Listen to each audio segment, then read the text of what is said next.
Hello everyone and welcome back to the tutorial part of this channel. Tutorial number 4, we're going to do some small stuff. As you can see, I've worked out what we don't need in this session, so let's dive right in. So maybe we don't have 20 minutes of a video you have to endure. Yeah, we're gonna make a small food bowl and possibly some food inside it, and that's what we're going to do today. As you can see, we are only using the primitive and the 3D primitives and the surface modeling, one new tool and one new function today. Right from the bat, if you click on anything right now, you can see that the height manipulator is the little ghost is very opaque, very transparent. If you hit space or if you click that item, you get your manipulator again and you can start to work. So in case you don't see it, usually if you load a space, sometimes it is hidden. Okay. We're starting with the bowl. We need a sphere. Going into right view mode. Going a bit above the table. And then I'm dragging this. I'm just clicking once, dragging, so I get my bowl, and I think that's a nice size. We can change a few things, like does it pull from center, does it pull from the bases. Let's pull from center, and how the sphere is shaped, how many triangles, how many polygons we have. I'm usually going with the pole sphere, and if you increase the number of points, you basically just have more faces. So I'm usually using the standard, but depending on what you're doing, you can change these numbers. Just play around with it a bit and see what happens if you increase or if you lower the numbers. Okay, we have our sphere, except makes the sphere finished. And next up, we're going to select faces. This is either this symbol, or you just press F2 on your keyboard. If you press F2 on your keyboard, you go into this selection. Also, you see that the sphere gets transparent, so you can see all the faces. Right click, drag for the selection tool. Now we have a rectangular selection. We have grabbed the upper half of the sphere and right click. Actually, you can now go to edit and delete, or you just do I usually press just the delete button, so you can hear double point delete, and we have deleted half of the sphere. Next up, we're going into some little point shaping. We're going into shaping this a little bit more. We're going to F4, select points, and what we're going to do, or what I'm going to do, is I'm selecting the lowest point from the sphere and just dragging it upwards a bit, so that later on we have an actual bowl. So because this would just tip over all the time, and now we have a bowl that will actually stand on the table. So far so good. Now our bowl has two problems. First, it's paper thin, which we don't want, and it's kind of it's not really round, it's more segmented, so we also don't want that. We want a round bowl. So at first, we're going to do something about the thickness of the bowl, for which we'll go to surface modeling, and we're going to grab this neat little tool, which is called thickness. As you can see, I have put that on the shortcut Alt and T, but in this case I will just click on the symbol. As you can see, it's also updated here in Alt and T in thickness, and we get a new property, or we get new properties we can select for this. And now we're going into the interesting stuff. You have two options, inside and outside, and that depends. All your objects have an inside and an outside, usually. It's the direction your faces are actually facing. So right now this is a normal bowl, so basically the outside of the bowl would be where it faces to outwards. So if I say outside, it gets bigger. If I say inside, you can see that he pulls the extra faces of the thickness to the inside. Yeah, this depends how thick and how big you want your bowl. Let's stick with outside. And the value, we can change this value. For example, we set it to 1, and he makes this area 1 tile big, 1 unit big. We can set this to 2. Then we have an even bigger bowl that is really thick, that is really massive. Or we can set this to 0.5, for example, and we have a very thin bowl again. You can even go as low as 0.01. I think that is the lowest value, and this is basically paper thin. For now, let's just do 0.5. This is a nice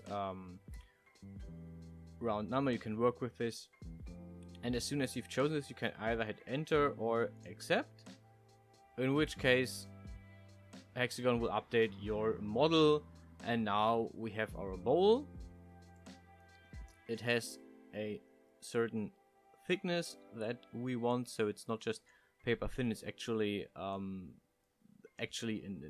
object that you would like in real life that has some thickness to it. Okay, now we want to make it round, and for that we are going to, give me a second, we are going to look at this smoothing tool. Wait, let me paint that better. This smoothing tool, it's usually always in the properties, but it is also somewhere in your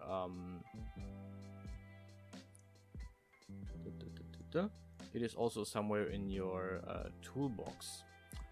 In the second rider, you have decrease and increase smoothing, but if you've seen my videos, 90% of the time I'm just using this smoothing property over here. Now, very important thing. This takes a lot of energy, or a lot of calculating power from your computer. So I recommend never ever going over 3. If you see my work, I usually work with 2. I usually work with number 2. This works absolutely fine, and to the human eye this looks round and this looks fine, but yeah, in some cases this can look really weird. Okay, so what you're gonna do is you're just gonna hit the button you want to, and as you can see, it smoothes down the bowl so we have a nice round shape. Yeah, if I press, for example, if I press 1, you can see that it is a bit more. You see that he basically puts an extra line in here. He tessellates this, and then makes a corner around this. And if you press the 2, he makes 2 tessellations. 1, 2, 3, 4. 1, 2, 3, 4. You can see this here. So basically, 3 means he makes. This is now 9 by 9. And if you go even higher, you get 16 by 16 and so forth. So I'm usually going with 2. If you want to work on your object and smoothing works weird, Let me show you. Let me show you. This is tutorial, right? Okay. Now, if I, for example, select faces, and I grab my face, any face of this, and I start to move this, what will happen is you can see this dragging with effect, right? He moves everything kind of a bit, like all adjacent points. So this point, for example, let me stop this for exactly this point. This point here. Watch it as I drag the face. You see that it moves. Now we're going to select our table,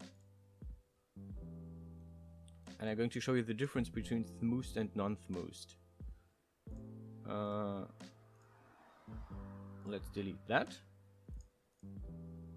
Now watch this corner. Yeah, distance is the same, because I am going to grab this corner, this edge, and now if I move it, you can see that the point doesn't move. So if you want to work on precise changes, you always want to unsmooth, or you always want to have no smoothing in your object. Go away.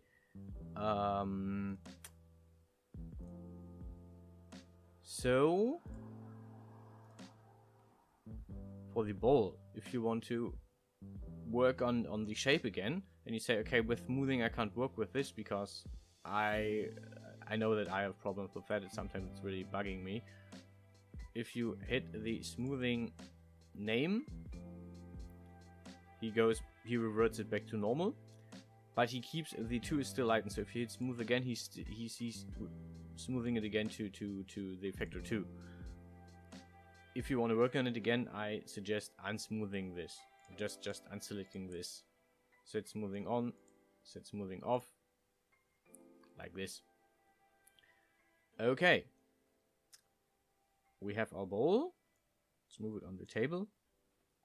Also something very interesting. Watch this point. Let me make this point. Okay, I'm going to pull the middle of this all the way up. Yeah, it's right on the. It's as high as the as the edge of the bowl. Now if I smooth it, you can see that it moved down. Smoothing moves your points visually. It's actually still up there. As you can see, the absolute position of the points hasn't moved. The relative position has, because in smoothing the object uses relative positions of the points to each other to work with your object. So that's a thing you have to consider. Make the object more bulky, and then you can still try to work out stuff. You can see this in my videos as well at some points. For example, when I smooth something down, then I have to rearrange some points because clipping is occurring with clothing and stuff. Okay, we're already at 15 minutes. Let's do a fruit we can put into our bowl, and because I like pears, we're going to do a pear. I hope I said that right. We're going to grab a sphere, a new one. Going to make it, yeah, some size you want. Actually, okay. And now we're going into the select part. We're going to select faces. We're going to select the not the full upper half, but some part of it. And now we're not going to cut it. We're going to shape it. We're going to pull it a bit up. We're going to make it a bit smaller, and we're going to lengthen this on the y-axis. Now this is not really a pear right there, so we're going to give it a bit of an angle. And if you in 2 dimensions, we are going to change our selection tool. We're going to select edges now. Yeah, to reiterate, I select one edge, pressing L, select the whole loop, and then I can work with this, just putting it a bit up, simulating a similar angle, making this okay. If that happens, you misclick and your selection is lost. Don't fret, just edit, redo, no, edit, undo, and it reselects your selection. Also, Control Z, as you can see up in the corner, is the same. So if you miss your selection, oh shit, I didn't want to select that, Control V, and you're back in your selection. Okay, we're going to make a little bit smaller. Now this is starting to look like a pear. We're going to pull this inside. We're going to drag this really low because we are going to smooth this now to 2. And you can see that it works a bit down. Okay, so far so good. Now for the stem, I'm going to grab a cylinder. Now we're going to make it really small, really a bit tall. Now with the cylinder you have a few options. You can select how many points per section there are. For example, if I say 4, you can see that okay, we can't see that there's only 4 points now on one circle. If I make this 8 again, you see that it is much more round. Sections, you can select 4 sections, then you have less sections on the vertical, on the length of it. You can do this to any number. Let's say 7 and 5. Okay. Now this close all button does the following. You can see that I have 2 white rings here, which means this this object is open, and we want it closed, so we're going to click close all, which also works as enter. If you press close all, it actually finishes detailing your object. Now for this, we're going to select edges. We're going to select most of these edges, and we're going to give this a bit of a angle. As you can see, if I pull this, you actually rotate this around the center point, so we have to just move this a tiny bit.